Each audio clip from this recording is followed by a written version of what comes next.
The Oort Perimeter, Chapter 14.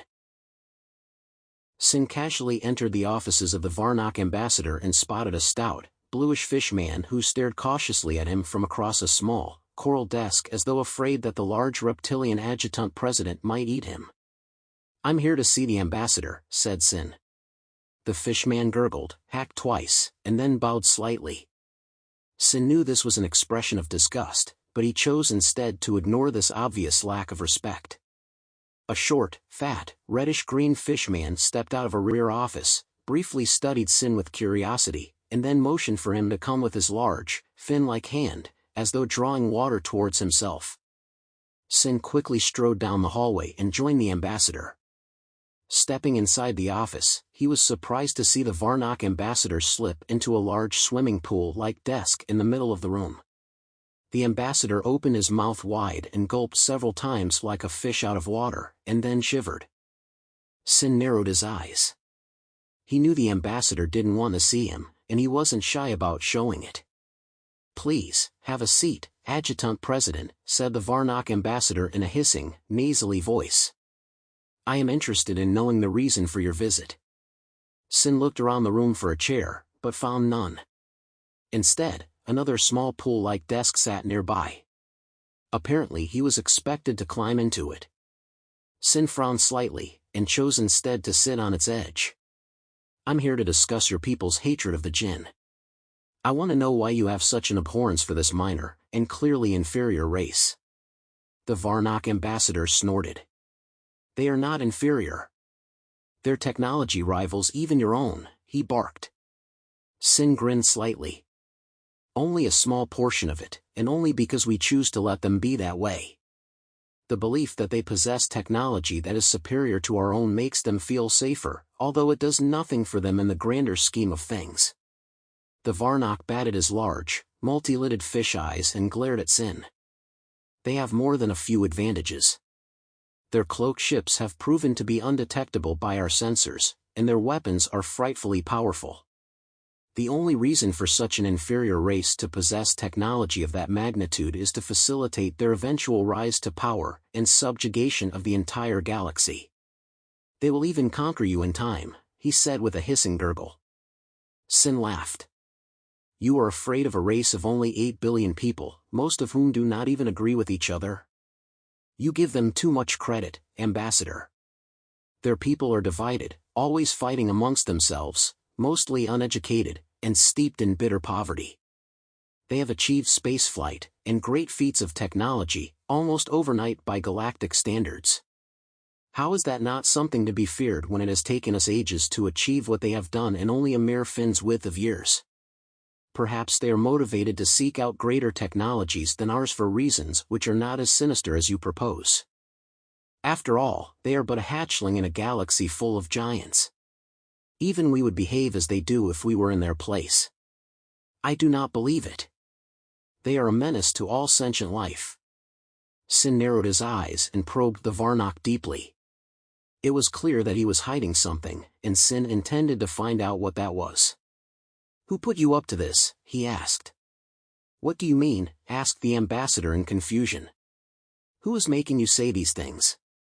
I do not accept the idea that you truly hate the jinn as you seem so determined to make me believe. No one has made us do anything against our will, and none ever will. Besides, who would have the ability to make us do such a thing? No, this is our doing alone. We serve no other but ourselves. Then may I ask what motivates you to despise them so much? What have they done to your people that deserves such unwarranted hatred? It is because we have seen the truth for ourselves, and know the danger these Chapachi present to us and the rest of the galaxy. Only a fool would ignore the threat they present, and thus continue on as though nothing were wrong." Sin glared at the ambassador. "You've seen this for yourselves? How? Have your people broken intergalactic law and traveled illegally near Jinn space without our permission?" The ambassador puffed out his chest and flared his gills in defiance. "We have not." "Then how do you know so much about them?" "We have our sources." "Who?" The ambassador glared at Sin. "That is none of your business," he said defiantly. Sin nodded slightly. "Indeed. However, I believe you are working on flawed information, Ambassador. The things you believe about the jinn are falsehoods and lies. They are not lies, barked the ambassador. Or so you believe, said Sin. The Varnock ambassador glared at him. Sin's eyes narrowed slightly. Perhaps you're doing this for personal reasons? Or maybe your leaders are demanding you to promote this lie in order to fulfill an even bigger purpose? The only question then is, what might that be? Power? Prestige? A larger place in the galaxy?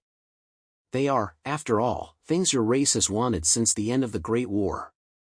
Your people have long felt cheated by the Treaty of the Nine, forced to accept less than what you felt was rightfully yours. The Varnock ambassador hacked in anger. If that were true, we would have taken what was ours centuries ago. Yet, we have not. Therefore, you are wrong. Sin grinned slyly. He was leading the ambassador right in the direction he wanted him to go, just like a dog on a leash. Perhaps. Or it may simply be that you have not sought to regain what you have lost because you were unable to due to certain, limitations that were placed upon you. The jinn therefore create the perfect situation around which you can unite a portion of the nine behind your cause, thus giving you the strength you require to retake what you feel was wrongfully denied to you all those ages ago. The Varnock snorted. The Chapaji have nothing to do with the Great War, nor what was lost to us. That was thousands of years ago, he replied angrily. Really? I find it interesting that their home world lies within part of the space you once claimed as your own, said Sin. The Chapaji have nothing to do with that injustice, and you should not insinuate as such. The threat they present to the entire galaxy is a completely separate issue that must be dealt with in all haste. I fail to see how you can call the jinn a threat when they haven't even united their own homeworld. Honestly, Ambassador, the humans have more than enough problems of their own to deal with. They could honestly care less about you, or anything else outside of their own home system for that matter. The Varnock's eyes bore sharply into Sin, like fiery daggers thrust deep into the adjutant president's soul. Yet he said nothing. Even so, his expression spoke volumes. Sin narrowed his eyes slightly. He knew the ambassador was hiding something, but what it was, he couldn't quite grasp. He decided to probe further. Looking around the room, he soon spotted a fish tank full of small, eel-like creatures on a nearby wall. He walked over to the tank, casually fished one out and studied it with interest. Nastrake. It's a delicacy on your homeworld, is it not? He asked. The ambassador nodded. It is. Many consider it the food of the gods, and the blessing of the waters. Sin rolled the eel-like creature over in his hands as it squirmed and squealed in protest. It clearly didn't like being out of its tank. You would consider this creature to be harmless, correct? Of course. They are food creatures. They cannot harm us. Sin put his finger near the Nastrake's mouth and watched as it latched onto it with all its might. He grimaced slightly from the pain. Not quite so harmless, is it? He said, prying the creature from his finger. The Varnock fanned its gills impatiently. It is nothing more than any other creature would do if it felt threatened, he said. Sin smiled as he tossed the Nastrake back into the tank. Nothing more than any other creature would do if threatened, eh? Like the jinn, for example, he said. The Varnock flinched, and then quivered, his eyes throbbing angrily as he realized he'd been tricked into conceding something he didn't want to concede. He hacked at Sin. A food creature is not the same as a sentient life form. One can build machines of war, while the other can only eat, breed, and be consumed. Sin furrowed his brow in consternation. But, it knows enough to defend itself when attacked, does it not? It is an instinctive response, not a sentient decision. Sin walked back towards the Varnock ambassador and sat down on the edge of the pool-like desk again. Are you certain of that, Ambassador? Do we each not seek our own self-preservation, much as the Nastrake does? We do. Then how is it wrong for the jinn to do the same when they feel threatened? The Varnock ambassador glared at him. Sin was quickly, and expertly, cornering him, and he didn't like that. They are not the ones who are threatened. It is they who are threatening us, he hissed with disdain. Sin sighed in frustration. This conversation clearly wasn't going where he wanted it to, even if he did have the Varnock ambassador somewhat cornered. Even so, no matter what he did, the ambassador was sticking to his story. I see you are unwilling in any way to yield to my suggestions. I will concede nothing, snapped the ambassador. Sin frowned. Very well. However, before I leave you, I wish for you to consider one thing. Is it possible that someone may inadvertently be using you as a pawn in much the same way they may also be using the Jinn as a catalyst to destroy the 9 races? The Varnock blinked vigorously and flared his gills in surprise. Why would you suggest such a preposterous thing as that? He snapped.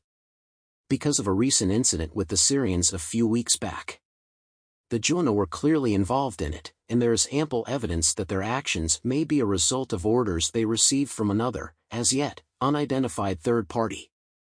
It is this same third party whom I believe is striving to take power over the galaxy, and who are using the Jinn to draw our attention away from their efforts as they prepare to slay us all when we are not looking. It is akin to an old saying of my people that, the dagger unseen, is the most dangerous of all, and whoever is attempting to sway you to do their bidding is, indeed, that same dagger. Thus you should be careful not to be stabbed by its hidden blade. The Varnock hacked, and then shivered, both in anger, and as though he were hiding something. Sin immediately caught this, and wondered if the Varnock were not actually being manipulated from the shadows, but rather in full knowledge of what they were doing, and from whom they were taking orders to bring threats and accusations against the Jinn. If they were willing participants in all of this, it would not bode well for the Varnock once such treachery was discovered. It has the very dangerous risk of shattering the alliance between the 9. In some ways Sin wondered if that wasn't the intended goal. Doing so would certainly make conquering the galaxy much easier. With this thought, Sin decided to probe deeper in hopes of exposing more clues. You wouldn't, by chance, know of a connection between the Syrians and your people, would you? He asked. The Varnock reared up and trumpeted loudly. How dare you insinuate such blasphemy? You only accuse us of these things because you are allies with the Chapaji. They are your pets, and you seek to prevent their well-deserved demise. Pets, said Sin in shock. He laughed boisterously. You seriously believe we treat them as pets? You really are a fool. If the Jinn truly were our pets, we'd have absorbed them into our republic ages ago. And, before you say it, they are not a threat to us either. If they were, we would have dealt with them a long time ago. But, they are not. In fact, they are no different than either of us were in our early days. In time, they will grow and mature and be like us. But, for that to happen, you must leave them alone and allow for the natural maturing of their species. Your constant threats to their safety do nothing more than increase the chances that the very nightmare, of which you so fear, will come true. If they become like us, what space will they take? We, the Varnock, will not give up any of our worlds to these Chapaji, snapped the Varnock. Sin waved dismissively. I'm not saying you have to. There are plenty of worlds around the galaxy that the Jinn can inhabit that we cannot or don't wish to. If we're not using those worlds, why not give them to the Jinn? Because, it will give them the foothold they need to take everything from us. Why would they desire to take anything from us that is of no benefit to them? The ambassador glared at him. To get rid of us, so that we are of no threat to them. Sin furrowed his brow. Give them an inch, and they'll take a mile, eh? The ambassador looked at him curiously. It's an idiom the Jinn use. For you it would be, give them an atoll, and they will take the entire sea. Am I right? Said Sin. The Varnock shivered in anger. Sin narrowed his eyes as he studied the ambassador. Clearly he'd poked something in the ambassador that stung. However, he decided to end his interrogation of the ambassador, as it would gain him nothing else that was useful. I see that my talking with you will gain me nothing further. Do note that the Jinn are under the protection of the Gayak Vaughn and the UGW, and any attack against them will result in swift and strong retribution. Now, I wish you fair waters, Ambassador. Sin then stood up, bowed slightly and strolled out of the room. As he stepped into the hallway, a grin drew across his face. That'll give him something to think about. I pray that our conversation will cause him to do something foolish and reveal who he's allied with, or possibly who's pulling his strings. Hopefully before something terrible happens to any of us. Lars strode up to a doorway at the far end of the promenade and leaned against a nearby wall. Vlad soon joined him. "Find anything?" he asked. Vlad nodded. "I've found one possible lead so far, although I don't know how promising it'll be. I also encountered a rather unusual curiosity. While I was walking, I seemed to draw the attention of several black-cloaked figures who appeared human." "Human," said Lars as he perked up in interest. "Yeah, human. Although I can't be certain of that. However, that's what they looked like. The worst part was how they took an unhealthy interest in me, popping in and out of the shadows like prairie dogs as they followed me down the promenade. Whoever they are, we'll want to be extra cautious of them from this point forward. We'll worry about them later. Right now I'm curious what leads you found that might be worth pursuing," he asked. "One of the shopkeepers told me that there's an old hermit who lives in the central hub of the station. Supposedly he's got fairly intimate knowledge of the whole Chapaji affair and can help us. So if we can find him, maybe he'll give us some clues." Lars cocked his head in curiosity. "Chapaji? I heard that word mentioned several times as I walked around. It seemed to be related to Earth somehow. It's a slang word for human used by a number of the races around the galaxy. It's a racial slur of sorts. So it's basically the alien equivalent of calling someone a scumbag?" Vlad shrugged. "I'd say it's worse than that, although I'm not entirely certain. Either way, we'll worry about that another day. In the meantime, what did you encounter in your search?" "Lots of random, seemingly unrelated information, but nothing solid enough to lean on. So right now your lead is the only thing we really have to go on. At least it's somewhere to start with, even if it is a bit questionable. Well, it's better than nothing. So let's start poking at it and see what we find." The two men then turned and made their way through a nearby doorway as several black-cloaked figures appeared from the shadows and followed them. Lars and Vlad continued deeper into the station, moving back and forth through a long series of winding, disjointed, maze-like passages that appeared unrelated to each other. It was almost as though the station had been built onto multiple times over the years, with each new addition cobbled rather poorly onto the last. Eventually they stumbled onto what appeared to be the remains of an old arboretum. This place must have been quite classy at one time. I doubt anyone would take the effort to build a greenhouse in a place like this unless it had been a respectable establishment at one time, said Lars. I saw evidence of that as well. I wonder what happened that would have. Vlad suddenly stiffened as the sound of flying metal echoed in his ears. He grabbed Lars and drove him to the ground just as a large dagger whizzed over his head. He then rolled and leapt to his feet, brandishing a large caliber pistol. Two men soon leapt out of the shadows with large daggers drawn over their heads. Lars rolled over, drew his pistol, fired at the first man and missed as Vlad killed the second with a headshot. Vlad then followed up with a second head shot on the first man, dropping him like a bag of wheat. 9 more black-clad assailants soon leapt out of the shadows, each brandishing an energy pistol, and fired at them. Stones, metal and plaster exploded all around Lars and Vlad as they scrambled for cover. Lars popped up first and fired, knocking down 2 of the men while forcing the rest to take cover. Moments later a large Sevidith emerged from the shadows and leapt at several of the men as a man in a dark green cloak, reminiscent of a 16th-century monk, appeared out of nowhere and began shooting. The black-clad men returned fire, but appeared unable to touch him. "Who's that?" shouted Vlad. "I don't know, but as long as he's fighting the same guys we are, he's a welcome addition to the party," replied Lars. "Behind you," shouted Vlad. Lars turned around, and then ducked, as a large, burly man swung at him with a short, heavy sword. Lars leveled his pistol at the man, but had it batted away before he could fire. Undeterred, he grabbed the man's wrist, and then stepping into his opponent, he dislocated the man's shoulder, broke his arm and snapped his neck all in one fluid motion. The man dropped to the floor limp as a rag doll. Lars then retrieved his pistol and fired at another man as he emerged from the shadows behind him, dropping him like a rock. More energy blasts flew their way, forcing Vlad to take refuge behind a nearby rock as Lars charged at another opponent nearby, firing as he went. Even though he missed, he succeeded in flushing out 2 other men who were hiding nearby, which Vlad wasted no time putting down. Vlad then turned and watched in interest as the Sevadith, who was fighting a rather involved battle of his own, grabbed 2 of the black-cloaked men and threw them across the room like a pair of tea saucers, smashing them into a support beam on the other side.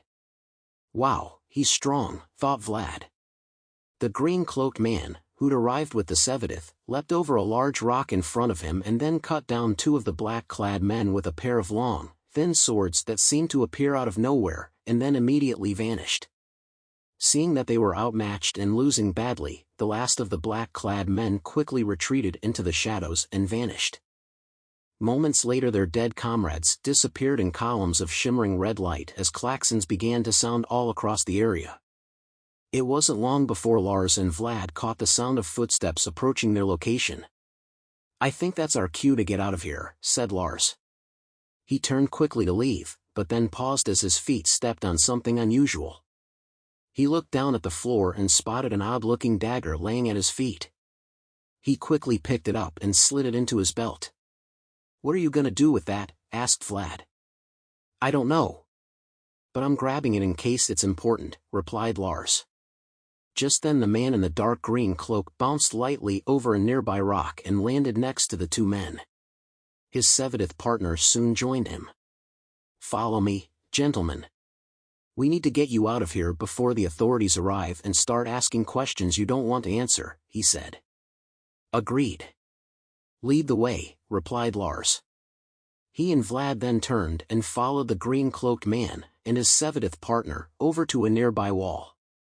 The green-cloaked man then pressed his hand against it, causing the wall to retract, revealing a hidden passageway behind. They all quickly slipped inside as the wall closed behind them just moments before the station police arrived. The 4 men then made their way down the hidden passageway until they came to a red glowing door. The green-cloaked man tapped a panel next to it and watched as it changed to a dark blue before hissing open to reveal the hallway that led out to where the Appalachia was docked. "Why are we here?" asked Lars. "You need to leave, now. You are no longer safe here," said the green-cloaked man. "Wait, why should I trust you?"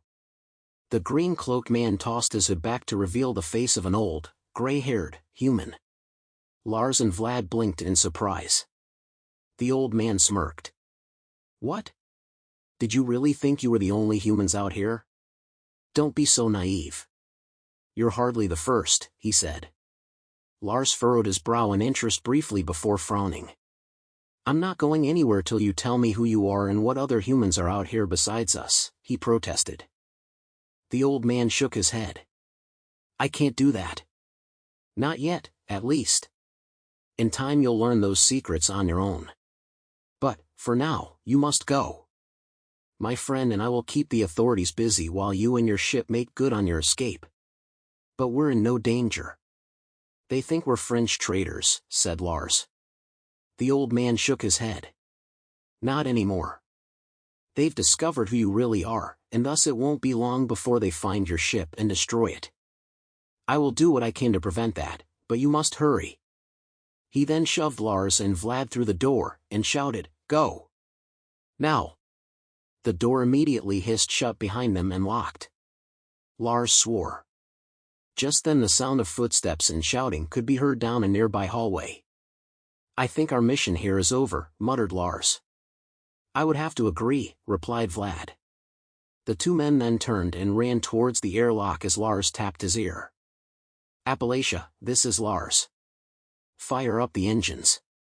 We're exiting hot and dirty." Toby perked up as the call came in.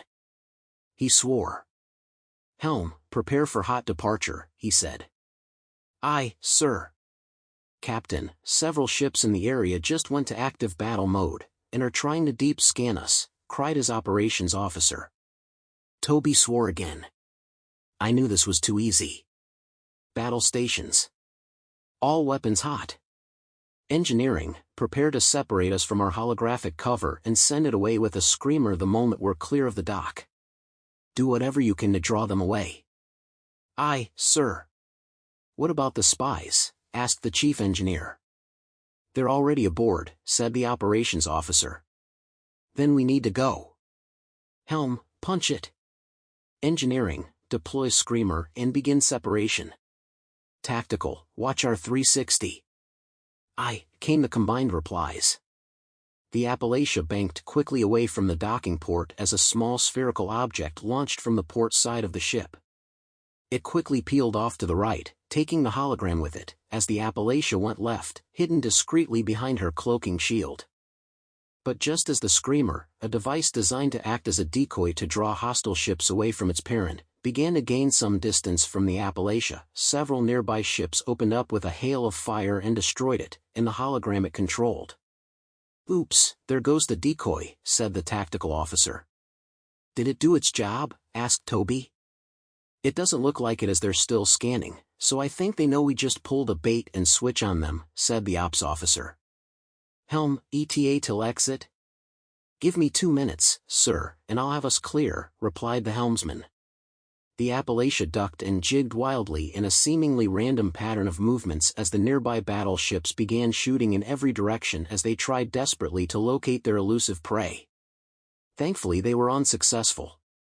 Eventually the Appalachia was able to slip out into the open and jump clear of the area. Any sign of pursuit? Asked Toby. None yet, sir, replied the operations officer. Engineering? We're still 5 by 5, sir. Tactical? Same here. How did they see through our disguise? Asked Toby. I'm not certain, but once I get a moment I'll analyze the sensor logs and see what happened, said the chief engineer. Toby nodded. Aye, do what you can. Ops, what's the comm traffic look like? Did they figure out who we were? The operations officer shook his head. Not from what I can tell. We still appear to be all roses. Toby sighed in relief. Well, that's good to hear. But keep an eye on those comm channels anyways and let me know if anything suspicious surfaces. Aye, sir. Lars walked onto the bridge and briefly studied the rapid flurry of activity around him. Are we being followed? He asked. Toby turned around and looked at Lars. Not so far. But we're watching just in case. What happened back there? He asked. Lars sighed heavily. Long story. I'll explain it later. In the meantime I need to borrow your lab and your AI for a bit. I have to analyze something. Toby nodded. Trent, please help the kind gentleman any way you can. A skinny, light-haired, fair-skinned man in a simple white tunic and khaki pants shimmered into view in front of Lars. Aye, sir, he replied.